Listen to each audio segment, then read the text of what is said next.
What's up everybody, welcome to another video. Hope you're ready to flex those brain muscles. In this video we're going to talk about continuity. We're going to focus on understanding the concept, understanding the definition, and then applying the definition to a bunch of different examples. This is going to be a long video, but it's all time stamped up, so feel free to skip through. Hopefully you get what you need from it.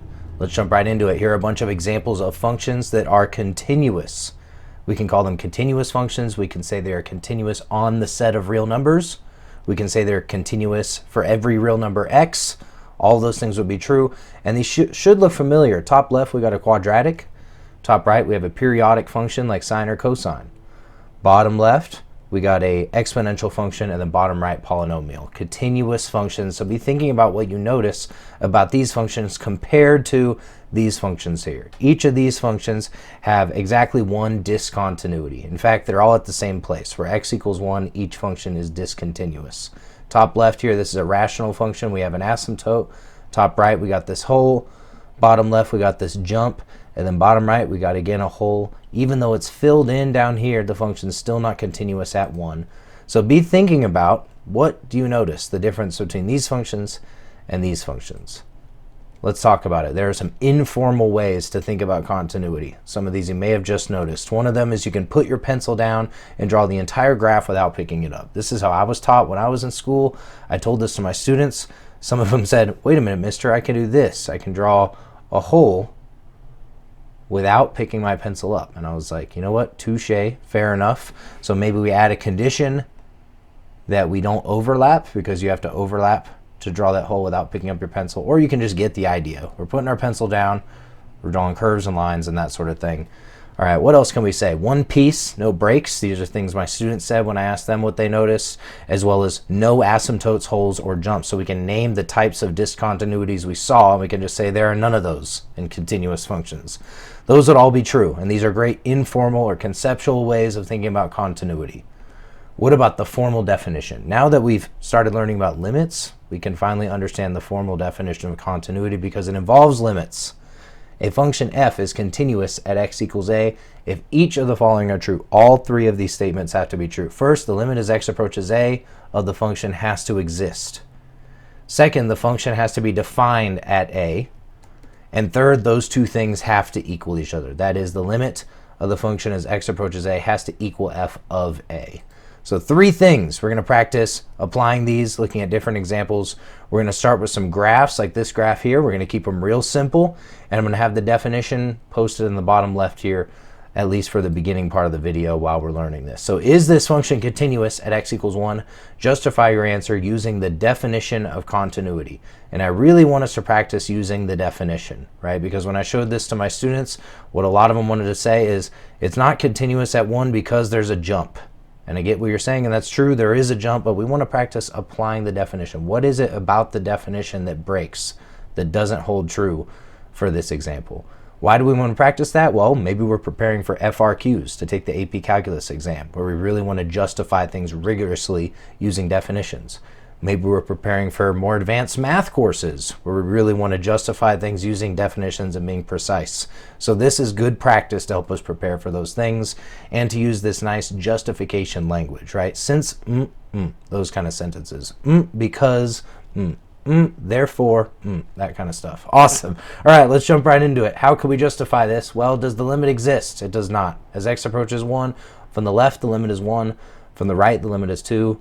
The limit from the left does not equal the limit from the right, so the limit as x approaches 1 does not exist, and that's what we can say. So we can use this nice justification language and say, since the limit as x approaches a of the function does not exist,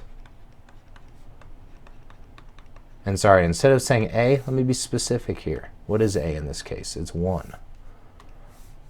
Since the limit as x approaches 1 does not exist, the function is not continuous at 1.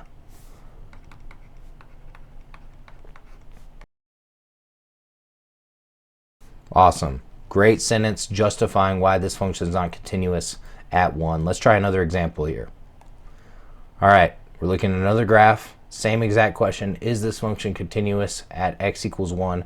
Let's go through our definition here, treat it like a checklist. First, does the limit as x approach 1 exist? From the left we get 1, From the right, we get 1. Yes, it does. The limit's 1. So the limit does exist. Let's go to our next piece of the definition. Is the function defined at 1? No, it is not. There's an open hole here. It's not filled in anywhere else. The function is not defined at 1. So here's what we can say. The function is not continuous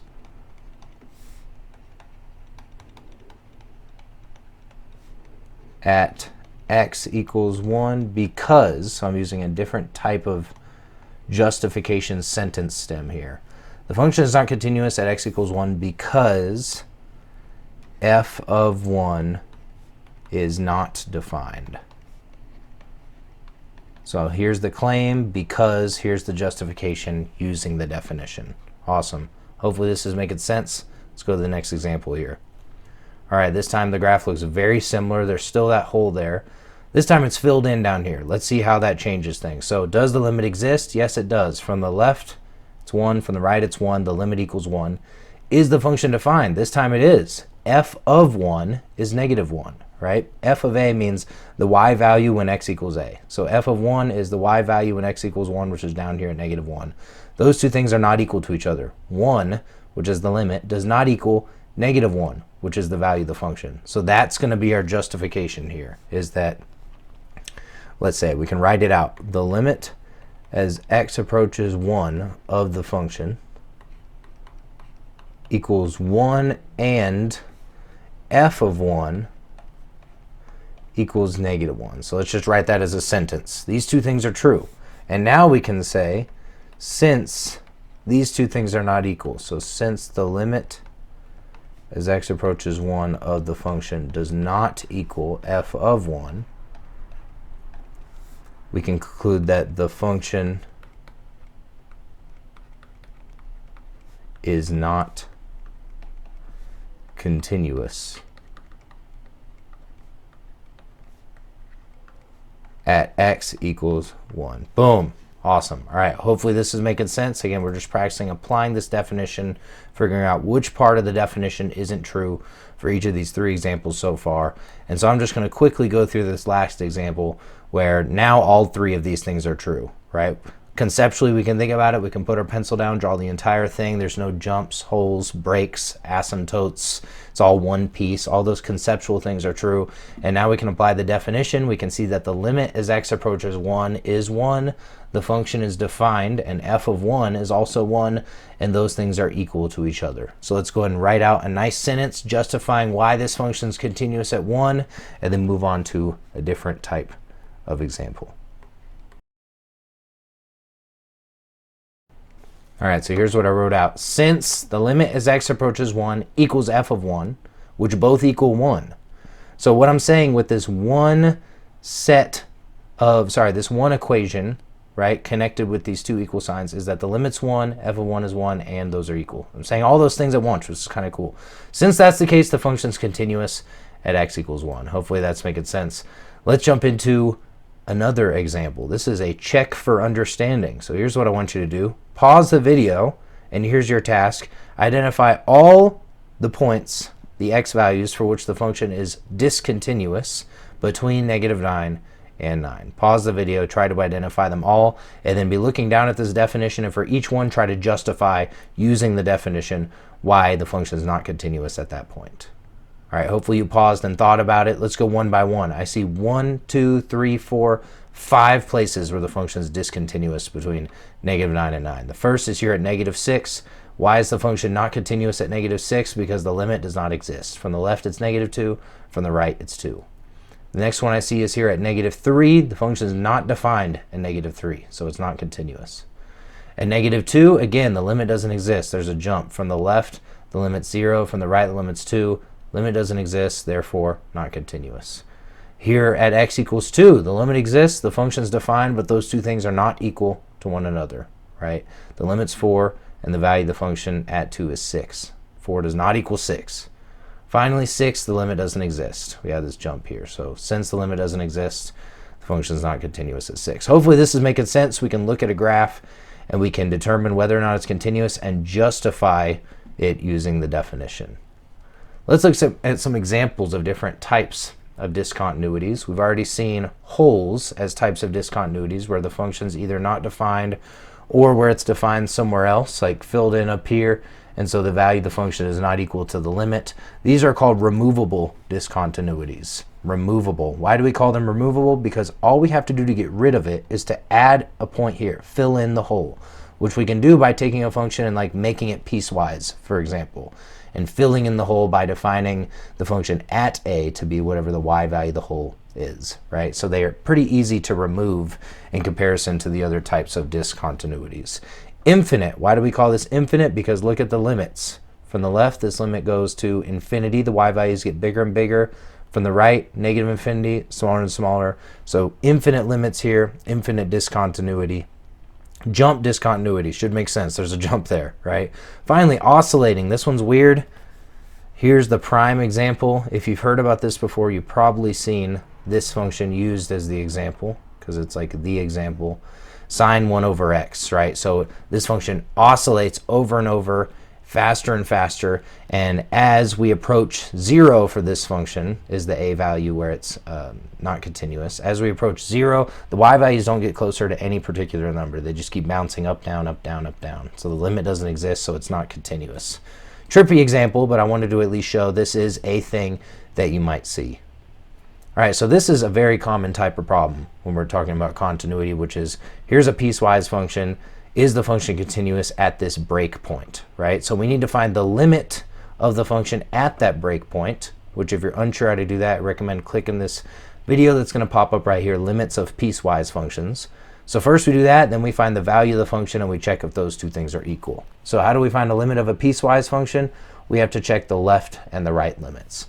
I get the left limit from 2 plus x squared. How do I know that? Because that's where the function is defined when x is less than 4, so to the left, right?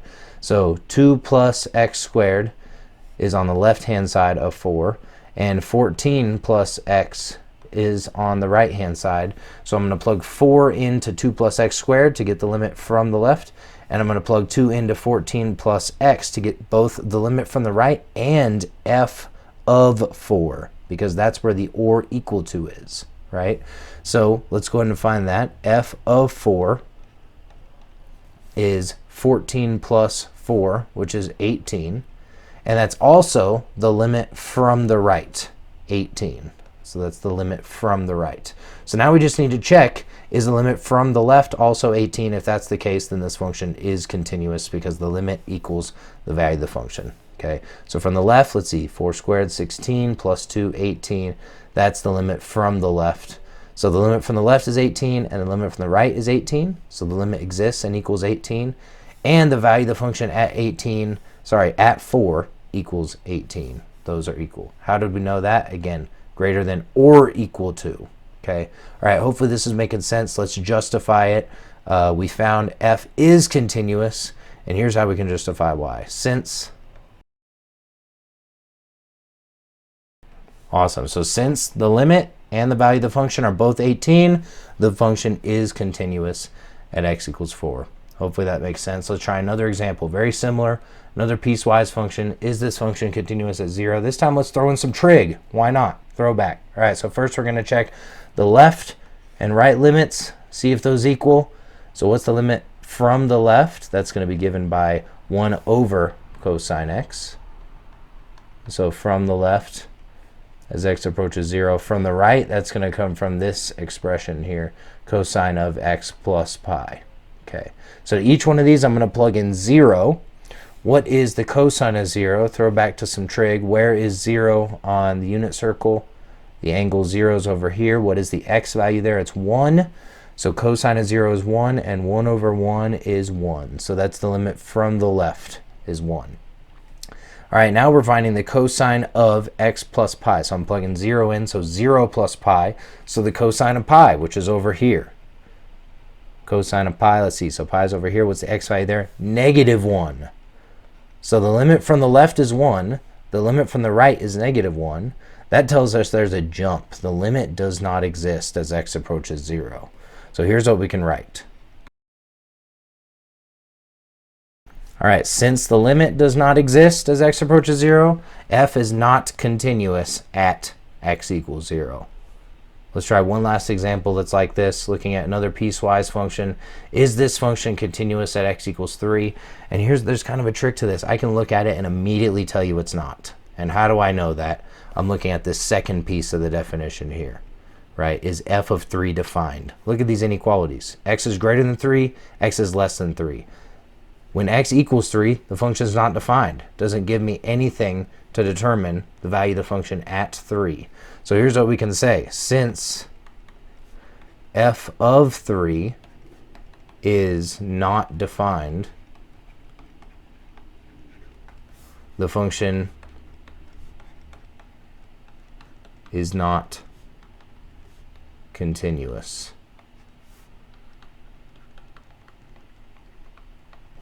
at x equals 3. All right, so again, you could have started and found the limit. Maybe you didn't notice that. The left limit and the right limit should be equal. I believe they're both 2. So the limit equals 2, but since the function is not defined at 3, boom, breaks that second part of the definition. The function is not continuous at 3.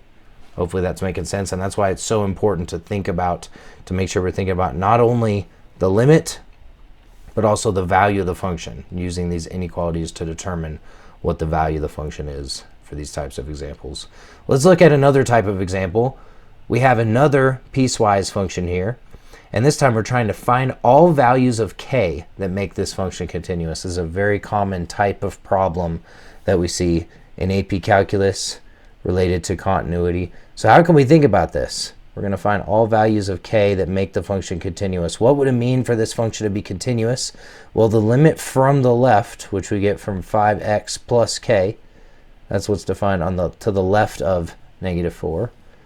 And the limit from the right, which is 2x minus 17, those would have to equal each other because the limit has to exist, right?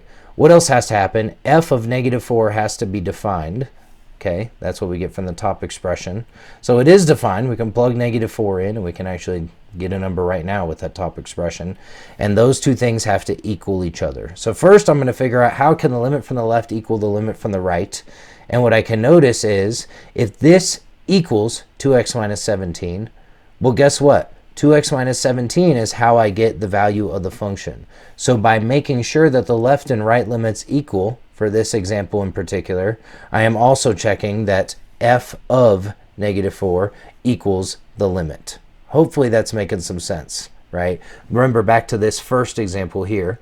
We did this kind of together in the same step. The limit from the right, we plugged 4 into here, and that's also what gave us f of 4. Similar idea here, right? When we plug in -4 to here, that's giving us the limit from the right, and that's also what's giving us f of -4. So in short, I rambled too long. What we do is we need to be able to plug -4 into this and -4 into this, and they have to equal each other. And that's all we're going to do is set up an equation and say, well, how can I plug -4 into this expression on the left and have that equal what I get when I plug -4 in to this expression on the right? Simple linear equation now. -20 plus k equals -8 minus 17, which we can combine to be -25. So -20 plus k equals -25. I can add 20 to both sides, and I get k equals -5. And now how could I actually check this? I can go back and substitute. I can replace k with -5, plug in -4 to the left, plug in -4 to the right, and I should get the same thing each time, right? So the value of k that makes this function continuous is -5. And again, I can check that by plugging in -4. Let's actually check it just for this one example. Okay, what do I get here? I get -4 times 5, that's -20, minus 5, that's -25. And then here I get -8 minus 17, that's -25. Boom, checks out. Limit from the left, limit from the right, and that's also the value of the function. Good to go. Function's continuous when k equals -5. Let's try another example here. Find all values of k that make this function continuous. Same exact idea. We want this function to be continuous when x equals 3. So from the left, that's kx, and from the right, that's k squared minus 18x. We want to be able to plug 3 in for x to this left side and this right side and have those equal each other, right? And this left one is also going to give us the value of the function. So we just plug in 3 for x. And here we have k squared minus 18 times 3. I can write k times 3 as 3k, and that equals k squared minus 18, 36, 54. Ooh, k squared, k, constant. This is a quadratic, so I'm going to subtract 3k from both sides because that's how we solve quadratics, is we get 0 on one side. So if I subtract 3k from both sides, this is what I have. And now I'm trying to factor this thing, and I'm thinking I'm probably going to have two possible values for k that make this function continuous. All right, so we're looking in here for numbers that multiply together to negative 54, but add a negative 3. So I'm thinking of factors of 54, like 27 and 2, that's not going to work. 3 and 18, that's not going to work. 9 and 6, I think that's going to work. So 9 times 6.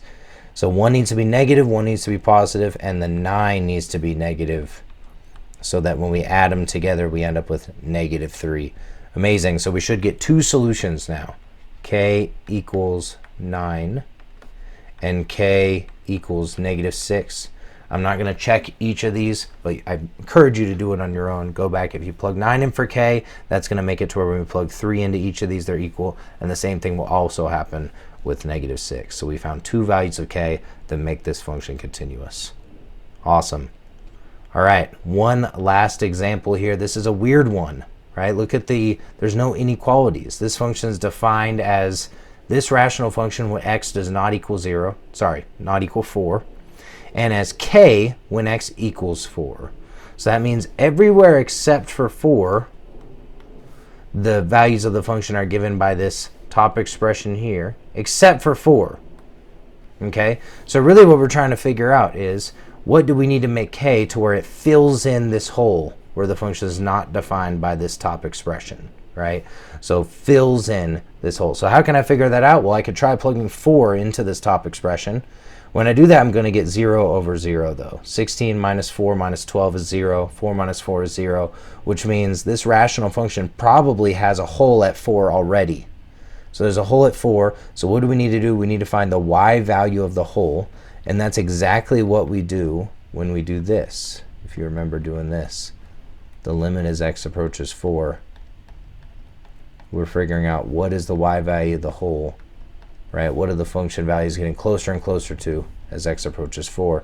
Factor and cancel. We already plugged 4 in. We got 0 over 0. That's indeterminate. So now we're going to try to factor. The numerator is going to factor like this. X minus 4 is on the bottom. So how do we factor this? Well, we know x goes here, x goes here. How do we multiply to negative 12 but add to negative 1? That is minus 4 plus 3. And looky there.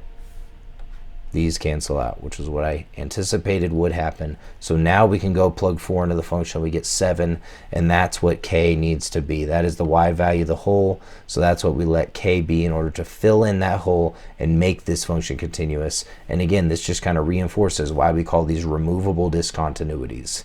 If we just defined a function as this top piece, the rational function, it wouldn't be continuous at 4 to have a hole. All of a sudden, we can redefine it as a piecewise function. We can set this equal to 7, and we can fill in that hole and make the function continuous. Hopefully that example made sense.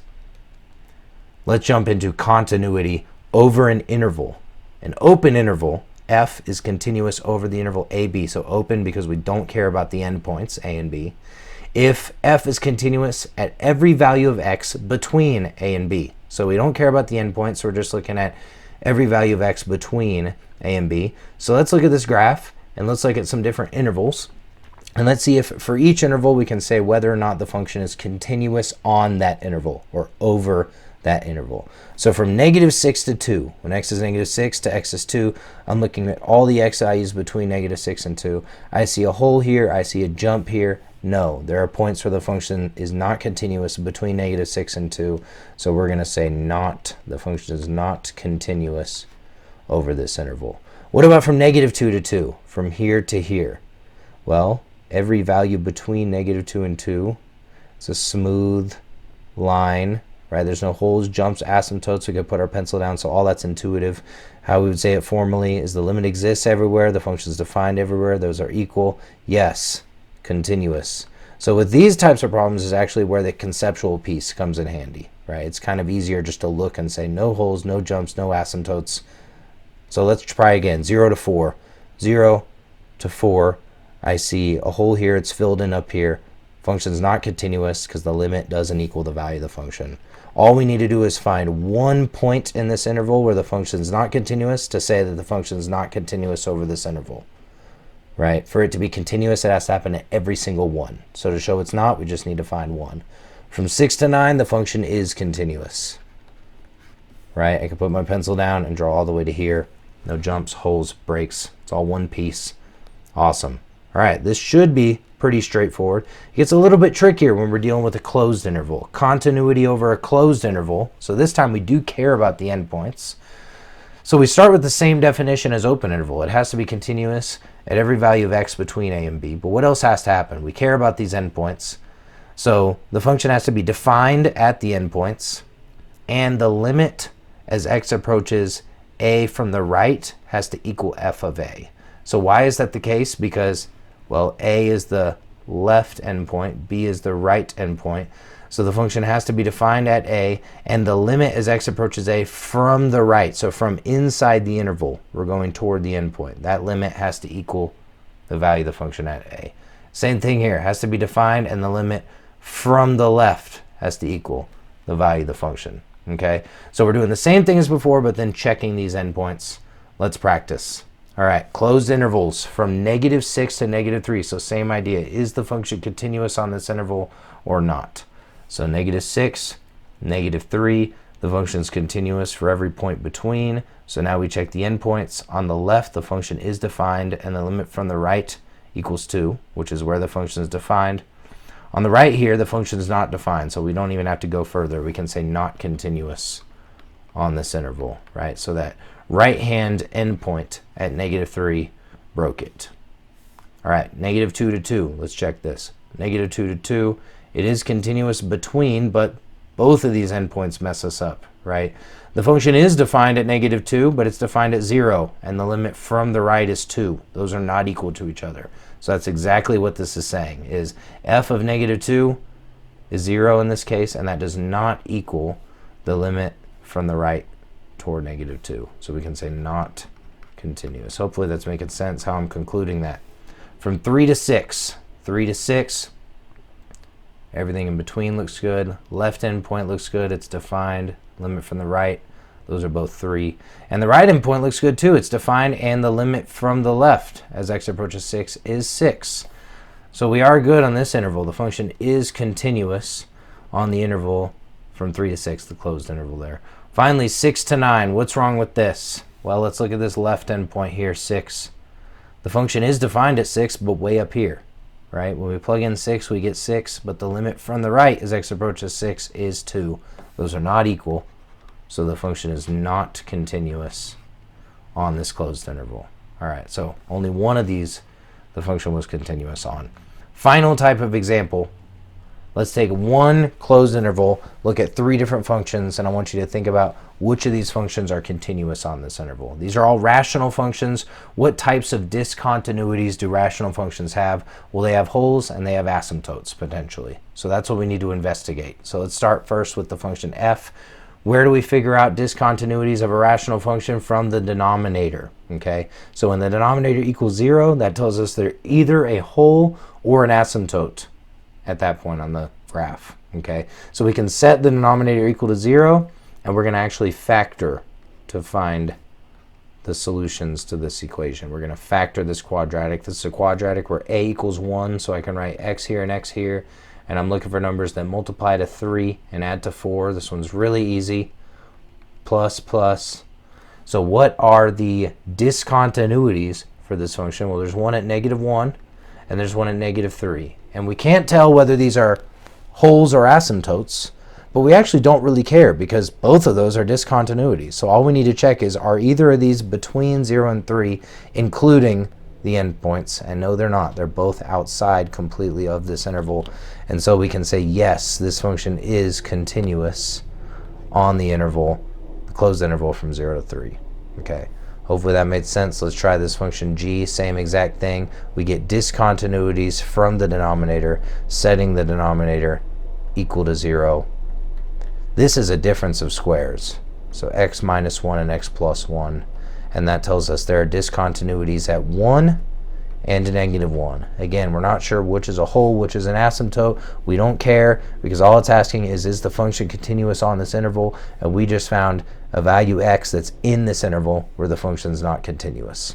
So we can say not continuous on the interval, the closed interval from 0 to 3, because it has a discontinuity when x equals 1. Hopefully that's making sense. One last example here. Same thing, set the denominator equal to 0 and solve. We just have a greatest common factor here of x. So discontinuities, 1 is 0, 1 is -2. -2 is completely outside of the interval, but 0 is one of the endpoints. Does that mess us up here? Well, it's a closed interval, and whether this is a whole or an asymptote, either of those cases mean the function is not defined at 0. Remember, that's a piece that's important for continuity. That needs to be true. So this function is not defined at 0, which tells us it's not continuous at 0, right? Which means that endpoint, it's not going to work out here. So not continuous on that interval, because that endpoint function needs to be defined there as part of the definition. All right, I know this was a long video. Hopefully it made sense. Hopefully it helped. Leave any comments below with questions. Like and subscribe, but most importantly, keep flexing those brain muscles, and I'll see y'all later.